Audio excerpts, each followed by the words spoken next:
Vamos a disponernos, hacemos la oración, pedirle a Dios que nos guíe y podamos aprender algo esta noche. Padre, te pedimos, Señor, de que de verdad nos des fe en tu palabra, nos des fe, Señor, para creer en la creación, Señor, que vemos todos los días.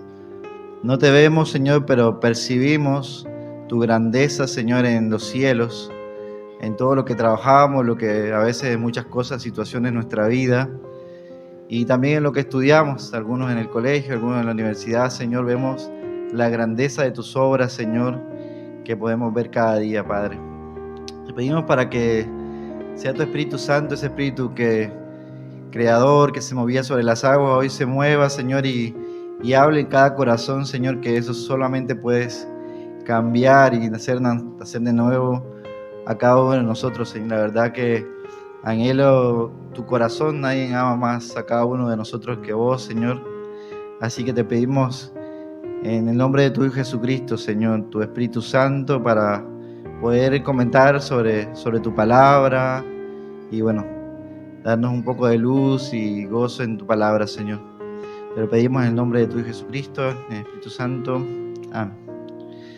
Bueno, vamos a dar hoy la fe, el camino para comprender la creación. Comenzamos con dos versículos aislados y después regresamos a Génesis. Dice Hebreos 11:3. Hebreos 11:3. Yo no lo voy a buscar porque lo tengo acá. Voy a leerlo despacio. Hebreos capítulo 11, versículo 3. Dice: por la fe entendemos haber sido constituido el universo por la palabra de Dios, de modo lo que se ve fue hecho de lo que no se veía. Y después vemos en el Salmo 33, 6, por la palabra de Dios fueron hechas los cielos y todo el ejército de ellos por el aliento de su boca. Bueno, la Biblia nos dice que Dios creó todo el universo, lo que nos dice que Él lo creó y por qué lo hizo, ¿no? Para su gloria. Pero hay cosas que Dios no nos dice, por ejemplo, no nos dice cuándo hicieron los ángeles, no nos dice científicamente cómo está compuesto el ser humano, ¿no? Por ejemplo, no dice el cerebro, la médula, los pulmones, dice que cuando ustedes traen esa, no sé, están comiendo un pancho, haga peristalsis el esófago y pase por el cáliz, el estómago, se absorba, libera el bilis, libera el páncreas. Eso no lo dice, pero dice que Dios creó. Lo que sí nos deja a Dios de que podamos investigar tanto en todo el universo, en el microcosmo, en todas las cosas, porque Él se revela en todas estas cosas. Ahora comenzamos por el Génesis, que la palabra Génesis, creo que si leemos en hebreo, claro, en hebreo, el versículo 1 dice: en el principio creó Dios los cielos y la tierra, ¿no? Este principio, los títulos en hebreo tienen por costumbre de poner la primera palabra. Por eso usted escucha mucho al pastor que habla en el culto que dice Bereshit, porque es la palabra que significa en el principio, ¿no? En hebreo, o sea, es la misma palabra hebrea que significa principio. Y la Septuaginta, que es la Biblia en griego, que es la que se cree que manejaba Jesús, está escrita en griego y el título es Génesis o el origen, que habla de lo que se refiere este libro, ¿no? Las dos palabras son apropiadas porque nos hablan de el origen de nuestro mundo y de nuestro universo. Ahora, ¿quién fue el autor? Ya lo habíamos dado en la reunión de los mayores. Se cree que el libro es anónimo, pero se cree que lo escribe Moisés. ¿Por qué? Porque lo dijo Jesús. Jesús dijo: Moisés os ha dado la circuncisión. Y eso estaba en Génesis 17, si quieren lo podemos leer. Dice: y Abraham, de la edad de 99 años, cuando le apareció Jehová, o Yahweh, y como dicen, traduce, porque no hay vocales en el hebreo, en el arameo, entonces por eso algunos colocan una letra. Le dijo: yo soy el Dios Todopoderoso, anda delante de mí y sé perfecto. Ahí traduce también el Shaddai. Pondré mi parte entre mí y ti, y te multiplicaré en gran manera. Entonces Abraham se postró sobre su rostro, y Dios le habló con él diciendo: He aquí mi pacto es contigo, y serás padre de muchedumbre de gentes. No te llamarás más Abraham, sino Abraham, porque te he puesto por padre de muchedumbre de gentes. Te multiplicaré en gran manera, y haré naciones de ti, y reyes saldrán de ti. Y estableceré mi pacto entre mí y ti, y tu descendencia después de ti, en generaciones por pacto perpetuo, para ser tu Dios y el de tu descendencia después de ti. Y te haré, vamos a saltar el pacto acá. Y este es mi pacto, que guardaréis entre mí y vosotros, y tu descendencia después de ti. Sea circuncidado todo varón de entre vosotros. Circuncidaréis pues la carne de vuestro prepucio, y será por señal de pacto entre mí y vosotros. Y a la edad de 8 días de nacido, será circuncidado todo varón entre vosotros, por vuestras generaciones. El nacido de la casa, el comprado con dinero, o sea, el del extranjero, debe ser circuncidado, dice. Ahora, el varón incircunciso, el que no hubiere circuncidado la carne de su prepucio, aquella persona será cortada del pueblo y ha violado mi pacto. Bueno, hoy la circuncisión es del corazón, ¿no? Imagínense ustedes que tengan que circuncidarse sin anestesia, o sea, tienen que cortar el prepucio de todos los varones para poder entrar y pertenecer a la iglesia Casa de Oración. Vamos a ver cuántos quedarían viniendo a la iglesia. Sí, imagino que corten un pedazo de piel y una zona que es bastante sensible. Ahora esto lo hicieron y se hacía el 8º día, como ya les dije, porque a partir del 8º día se produce la vitamina K. Si le cortaban al 5º, se morían desangrados los niños. O sea que Dios tiene un conocimiento, pero como que a veces lo revela, o sea, lo descubrimos después, las cosas de que Dios nos da, ¿no? También dice que esto lo escribió Moisés, lo que había dicho, que dijo, y también Hechos 15:1, ¿no? Porque después cuando los fariseos que se convirtieron al cristianismo querían que las personas para ser cristianos se fueran, o sea, nosotros que somos gentiles, si éramos cristianos, tendríamos que circuncidarnos. Entonces, acá hicieron un concilio. De hecho, cuando hay un problema, cuando hay situaciones que surgen en la iglesia y demás,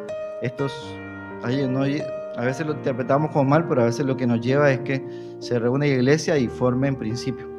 Entonces dice, algunos que venían de Judea enseñaban a los hermanos: si no os circuncidáis conforme al rito de Moisés, no podéis ser salvos. Ahí comenzaron ya los fariseos.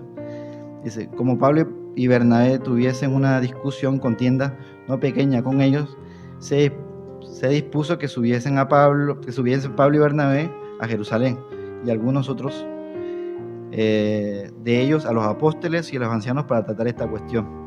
Ellos pues, habiendo sido encaminados por la iglesia, pasaron por Fenicia, Samaria, y todos lo recibían con gran gozo. Llegaron a Jerusalén y le plantearon esto, dice, pero algunos de la secta de los fariseos, versículo 5, que habían creído, se levantaron diciendo, es necesario que se circuncide y mandarle que cumpla la ley de Moisés. Entonces se reunieron los apóstoles, los ancianos, para conocer el asunto, y después de mucha discusión, Pedro se levantó y les dijo, varones hermanos, vosotros sabéis que ya hace algún tiempo que Dios escogió de los gentiles oyesen por mi boca la palabra de Dios, el evangelio, y creyesen. Y Dios, que conoce los corazones, les dio testimonio dándoles el Espíritu Santo, lo mismo que a nosotros. O sea, si tenemos el Espíritu Santo, tenemos el sello y somos de Dios. Si no, venimos a la iglesia solamente, pero no somos cristianos. Ese es el sello de que somos cristianos, ¿no? Tener el Espíritu Santo. Si no lo tienen alguno de ustedes, yo los reto de que lean la palabra, oren y busquen de que Dios los llene del Espíritu Santo, porque que sería el nuevo nacimiento, porque es necesario nacer de nuevo para ser cristiano, para entrar al cielo, creer en Dios, recibir el Espíritu Santo, el perdón de los pecados y estar en el cielo. Después, bueno, asisten a la iglesia, nada más. Bueno, se levanta Pablo y Pedro, y aclara de que no es necesario eh, que no era necesario que se circuncidaran. Entonces, ya por último, la última palabra la dice Santiago o Jacobo, como decían acá. Algunos creen que el líder no era Pedro, sino San Jacobo, porque es el que dice la última palabra, ¿viste? Por ahí en la casa, la última palabra siempre es el que se toma. Entonces Jacobo dijo: Simón ha contado cómo Dios visitó por primera vez a los gentiles para tomar de ellos pueblo para su nombre. Y con esto cuentan las palabras de los profetas como está escrito: después de esto volveré y reedificaré el tabernáculo de David, que está caído, y repararé sus ruinas, y lo volveré a levantar, para que el resto de los hombres busque al Señor, todos los gentiles sobre los cuales he invocado mi nombre. Entonces ahí donde dice, por lo cual yo juzgo que no se inquieta a los gentiles que se convierten a Dios, sino que se les escriba que se aparten de lo contaminado de los ídolos, de la fornicación, del ahogado y de la sangre. ¿Qué es la fornicación? Ustedes que son los jóvenes y que no están casados. Rodrigo, ¿sabes qué es la fornicación? La fornicación, bueno, primero, que dicen que no comer sangre, ¿viste? Y nosotros, y los que no, la mayoría que no están casados, que son jóvenes, es tener relaciones antes de casarse. Eso es fornicación. Lo hace el mundo, por supuesto, porque lo gobierna Satanás. Pero nosotros al principio es que tenemos que guardarnos para el matrimonio. Bueno, entonces dice lo que dijo Moisés. Lo que estábamos hablando acá es que a partir de que Génesis fue inspirado por Dios en Moisés, ¿no? Y para eso Moisés tuvo un trato muy importante. 40 años era circuncidado, por supuesto, que nació dentro de los esclavos, y por ahí en los 3 meses fue que entonces ya era circuncidado. Sabía que era judío, ¿no? También por eso tenía su marca, tenía su marquita. 40 años siendo hijo de, no sé, del rey Carlos, como decía el pastor, del rey Máximo de Faraón de ese momento, hijo de la hija de Faraón, era uno de los papables o de los posibles faraones, y necesitaba Dios tratar con él. O sea, 40 años recibiendo mucha educación, y después 40 años en el desierto, para poder a los 80 años poder servir a Dios. Como, por ejemplo, Juan el Bautista a los 33, Jesús también. A veces nos preparamos, no sé, muchos años, y lo que servimos a Dios es poco a veces, ¿no? Como hay un libro que dice, no sé si lo han visto, Living Water, que dice: Dios tiene un plan perfecto para ustedes, y muestra como Esteban apedreándolo. O sea, preparaste, estudiaste la Biblia, te sabes, y después cuando predicas, no sé, ideología de género, te agarra y te crucifica. Hoy en día, que es lo que está de moda y lo que... Bueno, entonces en Génesis, lo que comienza en Génesis se cumple en Cristo. O sea, el paraíso perdido por el primer Adán es restaurado por el segundo Adán, que es el paraíso eterno que perdimos, lo recupera Jesús para nosotros, que es el paraíso. Dice: Dios no responde cómo creó el universo, ni las especies vivientes. Nos dice que sí lo creó y por qué lo creó, pero científicamente no nos dice cómo es.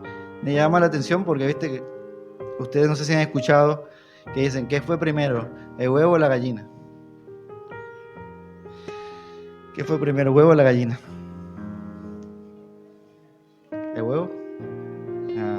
Yo escuchaba un video que no es cristiano, científico, decía que no tenía que ser la gallina porque solamente la gallina podía producir huevos. Tiene una sustancia que solamente ese animal puede producir huevos.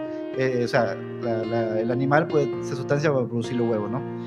Entonces, sabemos que Dios creó los seres humanos ya grandes. Adán siendo grande, los árboles ya grandes y todo lo grande. Por ejemplo, si hoy terminó la creación y cortábamos un árbol, podemos decir, con las líneas y todo de los árboles, este árbol tiene 40, 50 años, ¿no? Pero si lo crearon ayer. Porque es otra pregunta que no han resolvido, así como una pregunta es: si la luz viaja 300, no sé si alguien tiene 300 kilómetros por segundo, y hay estrellas a 6 millones de años luz, por ejemplo, si la Tierra tiene 6.000 años de historia, entonces, ¿cómo fue esto, no? Es verdad que, bueno, los creacionistas dicen que la Biblia dice que un día para Dios son como 1000 años, y esto, bueno, entonces quieren como que, Dios tampoco dice que el tiempo exacto, pero bueno, ahí está, Dios lo pudo haber hecho, así como creó el hombre ya grande, el árbol grande, las estrellas ya en su puesto, ¿no? Y que la luz llegara.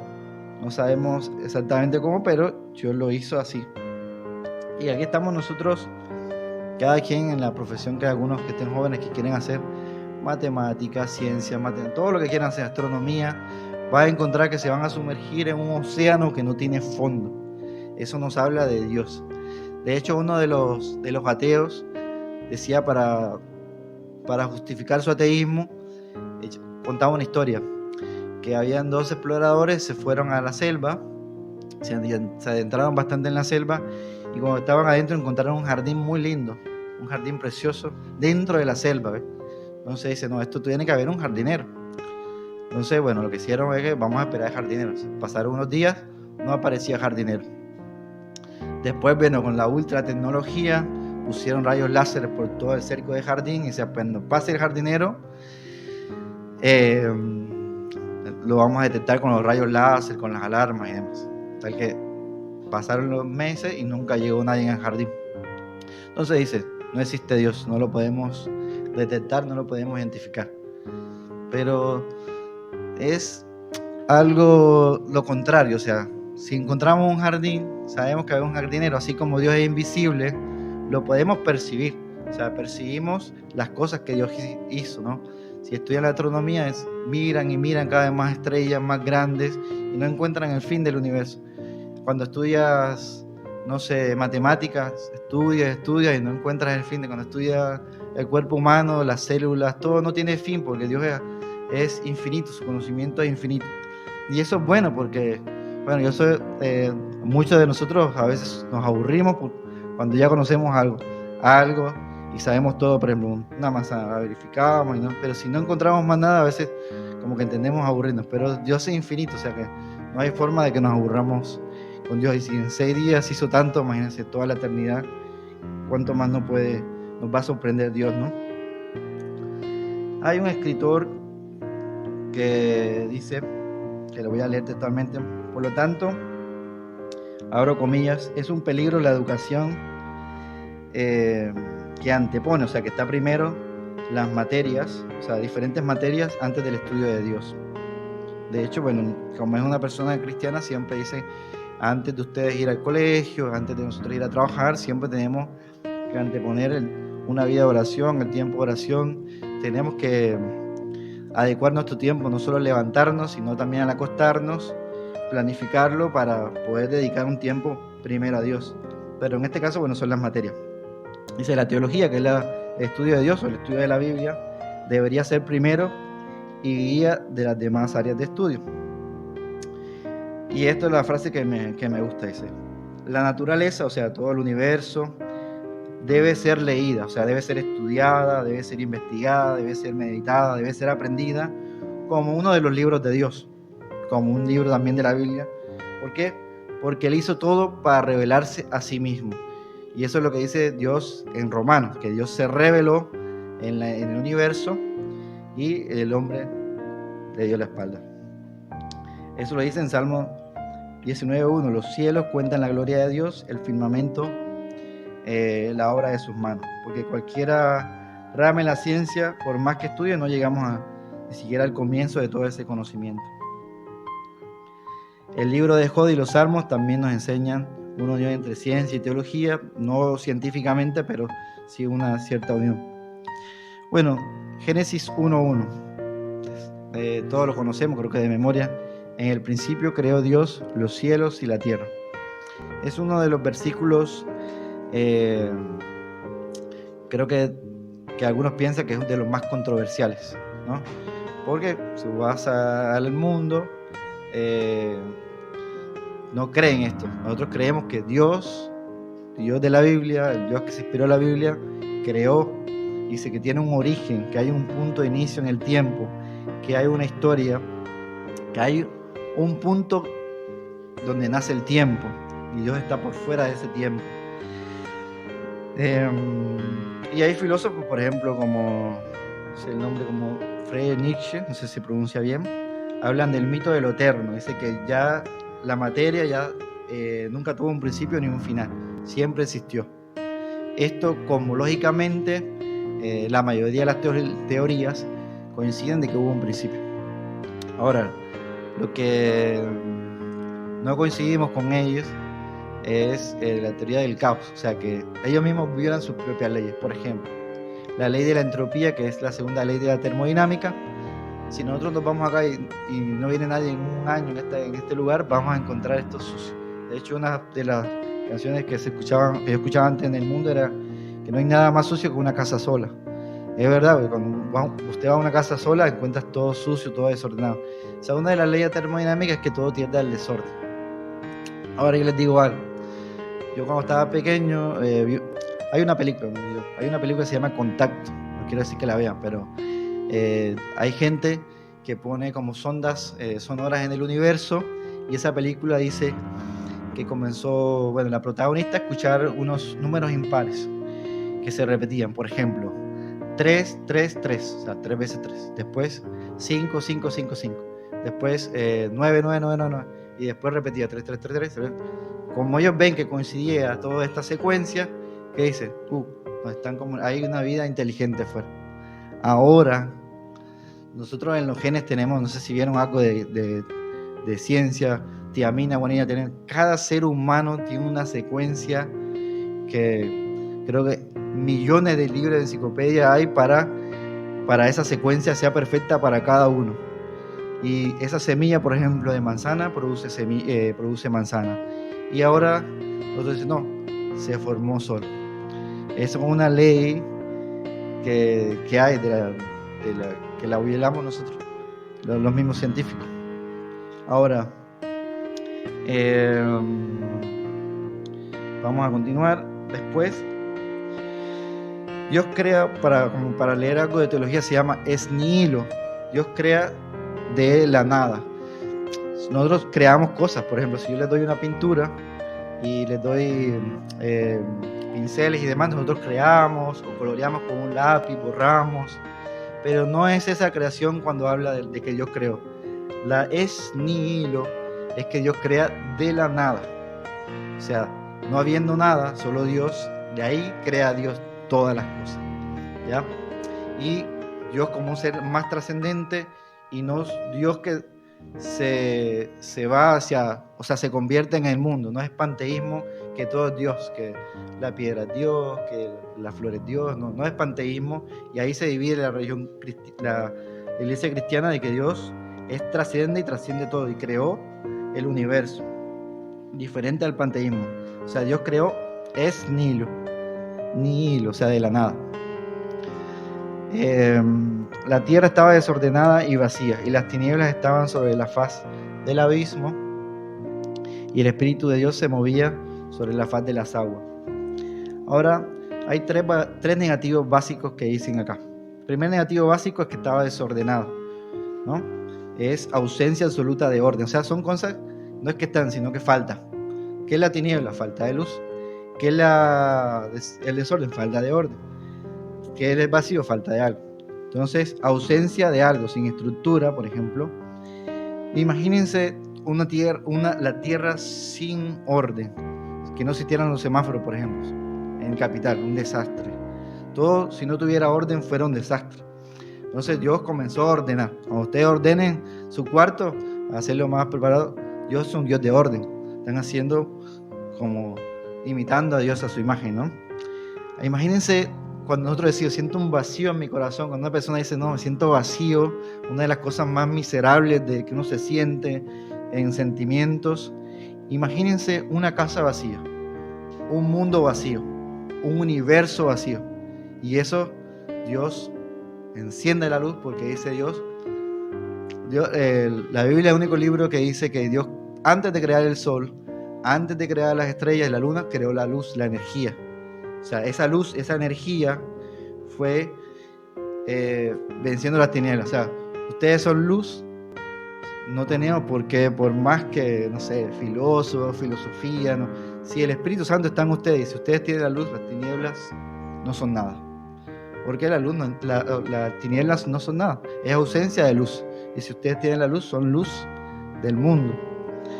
Ahora, fue llenando todo, echó fuera las tinieblas, fue llenando todo ese vacío, fue dando orden, estructura. Ahora, hablaban de van a encontrar la evolución. Van a decir, no vayan a decir que somos animales racionales. No somos animales racionales. Eso es lo que cree la ciencia. Nosotros somos seres humanos, hombres hechos a la imagen de Dios. No somos animales. Sí nos dio Dios razón, pero no somos animales. ¿Okay? Que es lo que cree el mundo y se comporta como animal.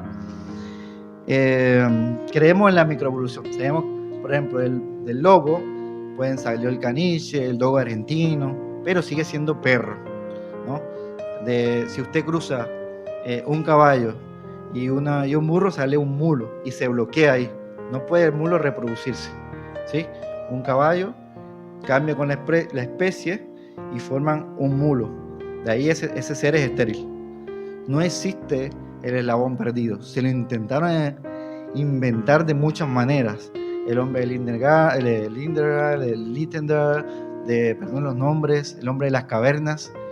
Se inventaron todos y duraron años. Cuando investigaron y permitían que estudiaran, era el diente de un ser humano. Era de un chancho. Increíble. Para justificar esa teoría, todos los inventos que hicieron. Entonces creemos una microevolución que se adapta al ser humano, las especies, pero no creemos en la evolución. Ahora, hay una revelación general y hay una revelación especial. ¿Qué es la revelación general? La que tienen todos los hombres, estando en la China, en Estados Unidos, en todo lugar, como dice Salmo 19, los cielos cuentan tu gloria. Si estudia la célula cuenta la gloria de Dios, el ADN cuenta la gloria de Dios, las matemáticas cuentan la gloria de Dios. Eso está abierto para todo ser humano, indiscriminadamente, ¿ya? Por eso, cuando ustedes le vayan a decir, ¿y qué pasa con los indios que no le hablaron de Jesús? Los romanos te van a decir, me dijo el pastor, no, Romanos, después yo ahora le digo la cita, Romanos 2:14, dice que Dios puso una conciencia, o sea, las cosas eternas y puso una conciencia. Es decir, usted va a un pueblo que Dios puso la eternidad en nuestros corazones. Siempre están buscando adorar a un Dios. Que no eran los retos, pero están buscando a Dios. Segundo, no mataban por matar. Mataban al que por ahí robaba, cometía adulterio. O sea, tenían una conciencia moral. ¿Ya? Eso es lo que se llama revelación general. Después hay una revelación especial, que es a través de su palabra y a través del pueblo de Israel y todo lo que está escrito en la palabra de Dios. Otra ley que violan cuando creen en la evolución, la causa-efecto, o sea, la ley de la inercia. ¿Saben qué es la inercia? O si no lo han visto todavía, es que un objeto está quieto o está en movimiento y necesita algo externo. Es una ley de Newton, la ley del movimiento. Un cuerpo está quieto y si nadie lo mueve va a permanecer quieto. Un cuerpo está en movimiento. ¿Y por qué cae? Porque roza con el viento y demás, y eso hace que no permanezca en movimiento. Hay una cosa externa. Ahora, de una materia primitiva, ahora sí dicen, ellos saben como hay un comienzo. ¿Qué hizo que esa materia inicial inerte estallara, por ejemplo, Big Bang, y no permaneciera inerte? Entonces lo que nosotros sabemos es que Dios creó todas las cosas y las sostiene también. Si Dios no existe, también desaparecemos nosotros. Entonces están violando la ley, segunda ley de la termodinámica, todo tiende al desorden, no se puede por la evolución. Segundo, la ley de la inercia. Tiene que haber algo que movió la primera célula, que movió que todo fuera hacia lo... O sea, ¿cómo cree que una lagartija se volvió un ser humano, se subió a un simio, después un ser humano? ¿Qué hizo que todo esto llegara hasta acá? O sea, no es lógico.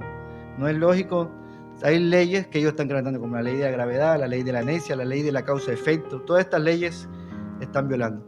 Entonces, ¿qué es más fácil creer que ustedes crean? Que todo de la nada salió algo que es imposible también para la ciencia, o que un ser inteligente, perfecto, guió que toda la materia fuera y se creara. A mí me parece, cuando van a decir, profesor, vos sos lo que crees que nace en el simio, vos sos crees que se creó de la nada, que viola todas las leyes de la termodinámica, de la inercia, de la causa y efecto. Por favor. O sea, ¿qué es más irracional? Entonces, los cielos proclaman la gloria de Dios, Salmo 19:1. La expansión anuncia la obra de sus manos. Del 1 a 2 hay una revelación general y constante de la creación. Todos los días, todos los seres humanos la tenemos. La revelación, versículo 6, alcanza todas las personas del mundo, e incluso las personas ciegas sienten el calor del sol. ¿Qué van a decir? Si no lo veo, no lo creo. Es lo que dice ¿Y qué otra cosa dice? El mundo piensa que cada vez somos más inteligentes.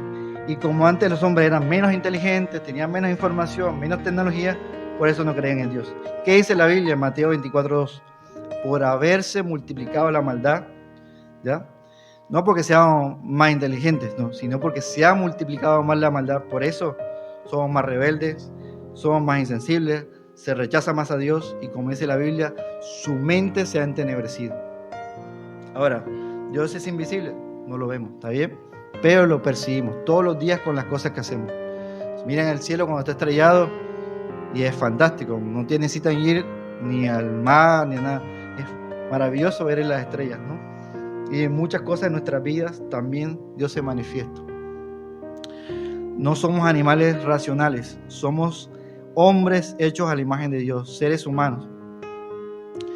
Como te van a decir, no, soy animal racional, no, somos hechos a la imagen de Dios. El discurso de la evolución dice, somos lo que nos diferencia de los animales es la razón. Una cosa es la razón, pero también somos hechos a la imagen de Dios. Dios se ha dado a conocer al hombre a través de la creación y de la propia conciencia, ya lo habíamos dicho.